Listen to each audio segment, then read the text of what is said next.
السلام عليكم على كل متابعيني الكرام. لو أول مرة بتشوفني ما تنساش الاشتراك في القناة واللايك. صناع المداح 4 يواصلون التصوير استعدادا لعرضه في رمضان 2024. يواصل الفنان حمادة هلال حاليا تصوير مشاهد الجزء الرابع من مسلسل المداح استعدادا لعرضه في موسم رمضان 2024. وصور حمادة هلال منذ الأسبوع الماضي عدد من المشاهد مع فريق العمل داخل أحد الاستديوهات بالمنصورية، ومنها مع الفنان خالد سرحان. ومن المقرر أن يسافر فريق العمل لقنا لتصوير المشاهد الخارجية. ويشهد الجزء الرابع الصراع الدائر بين صابر حمادة هلال وبين الجن، وكيف يستطيع صابر هزيمة الجن بالقرآن الكريم. يذكر أن الجزء الثالث من مسلسل المداح أسطورة العشق حقق نجاح كبير خلال عرضه في شهر رمضان الماضي.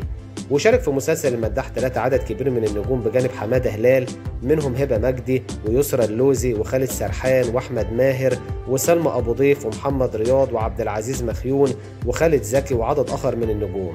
المسلسل من تأليف أمين جمال ووليد أبو المجد وشريف يسري، ومن إخراج أحمد سمير فرج.